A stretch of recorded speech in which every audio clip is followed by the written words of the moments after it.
Welcome to சுடு தண்ணி. ரொம்ப நாள் கழித்து சீரீஸ் முடிஞ்சு நார்மல் வீடியோ ஸ்டார்ட் பண்ணியிருக்கேன். ஸோ இன்றைக்கி நம்ம பார்க்க போகிறது கேரளா ஸ்பெஷல் ஓலன். இது ஒரு டிஃப்ரெண்ட்டான காம்பினேஷனில் நம்ம பண்ண போகிறோம். இதை ஃபர்ஸ்ட் டைம் ட்ரை பண்ணுறவங்க இந்த காம்பினேஷன் யார் பண்ணுவான்னு யோசிப்பாங்க. ஆனால் இது ஒரு மஸ்ட் ட்ரை ரெசிபி, அவ்வளோ சூப்பராக இருந்துச்சு. ஸோ இந்த ஓணம் ஸ்பெஷலாக இந்த ரெசிபி நான் கொண்டு வந்திருக்கேன். இதோட இன்க்ரீடியன்ஸை நான் டிஸ்கிரிப்ஷன் பாக்ஸில் கொடுக்குறேன். இப்போ வாங்க சேர்ந்து சமைக்கலாம்.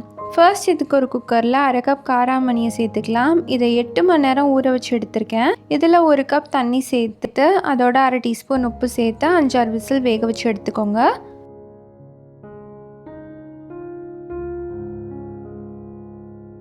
ஆறு விசிலுக்கு அப்புறமா அதை ஓப்பன் பண்ணி பார்த்தீங்கன்னா அது நல்லா வெந்திருக்கும். இது நல்லா வெந்திருந்தால் தான் டேஸ்ட்டாக இருக்கும். ஸோ எடுத்து அமுத்தி பார்த்தீங்கன்னா நல்லா சாஃப்டாக இருக்கணும். இதை எடுத்து நம்ம தனியாக வச்சிடலாம். அடுத்து ஒரு பேனில் 2 டீஸ்பூன் தேங்காய் எண்ணெய் சேர்த்துக்கிறேன். ரொம்ப எண்ணெய் சேர்க்கணுன்ட்டு இல்லை. இதில் 1 கப் வெள்ளை பூசணி சேர்த்துடலாம். கொஞ்சம் பெரிய க்யூப்ஸாகவே கட் பண்ணி சேர்த்துக்கோங்க, ஏன்னா இது நல்லா வெந்துடும்.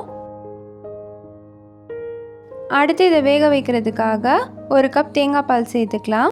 இது 2வது பால் நான் சேர்த்துருக்கேன். திக்காக இல்லாமல் கொஞ்சம் தண்ணியாக இருக்கும்ல அந்த தேங்காய் பால். ஸோ இதை வேக வைக்கிறதுக்கு ஃபஸ்ட்டு அதை சேர்த்து வேக வச்சுக்கோங்க. இப்போ பார்த்தீங்கன்னா இந்த பூசணிக்காய் எவ்வளோ திக்காக இருக்குது பாருங்கள். இது வெந்ததுக்கப்புறம் அப்படியே சாஃப்ட் ஆகிடும். அதுக்காக தான் நான் அமுத்தி காமிச்சிருக்கேன். இது இருக்கட்டும். இது ஒரு 15-20 மினிட்ஸில் நல்லா வெந்துடும். இப்போ நல்லா இது வத்திருச்சு. இப்போ பூசணிக்காவை அமுத்தி பார்த்திங்கன்னா அப்படியே சாஃப்டாக வரும். இந்த அளவுக்கு இது வெந்ததுக்கப்புறமா இதில் நம்ம வேக வச்சுருக்க காராமணியை சேர்த்துக்கலாம். சேர்த்துட்டு நல்லா மிக்ஸ் பண்ணிக்கோங்க.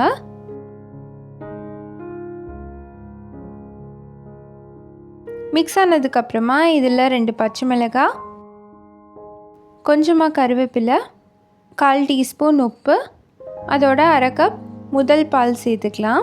இதில் வேறு எந்த ஸ்பைசஸுமே நம்ம யூஸ் பண்ண மாட்டோம். ஆனால் இதோட டேஸ்ட் அவ்வளோ சூப்பராக இருக்கும். இதை நல்லா மிக்ஸ் பண்ணி விட்டுட்டு ஒரு கொதி வர வரைக்கும் இதை அப்படியே வச்சுருங்க. இது ஃபஸ்ட்டு பார்க்குறதுக்கு தண்ணியாக இருக்கும், ஆனால் நல்லா ஆறுனதுக்கப்புறம் ஒரு திக்னஸ் வரும். ஸோ இதை நல்லா கொதிக்க விட்டதுக்கப்புறமா இதை எடுத்துடலாம். அவ்வளோதான், நம்மளோட ஓலன் இப்போ சூப்பராக ரெடி ஆகிடுச்சு. இந்த ஓணம்க்கு செய்கிறதுக்கு ஒரு சூப்பர் ஈஸியான ரெசிபின்னே சொல்லலாம். அதுவும் டேஸ்ட்டும் ரொம்பவே பிரமாதமாக இருக்கும். ஸோ இந்த ஓலன் ரெசிபியை நீங்களும் ட்ரை பண்ணி பார்த்துட்டு எப்படி இருந்துச்சுன்னு சொல்லி கமெண்ட்டில் சொல்லுங்கள். இந்த வீடியோ உங்களுக்கு பிடிச்சிருந்தா லைக் பண்ணுங்கள். சுடு தண்ணி சேனலை சப்ஸ்கிரைப் பண்ணுங்கள். தேங்க்யூ.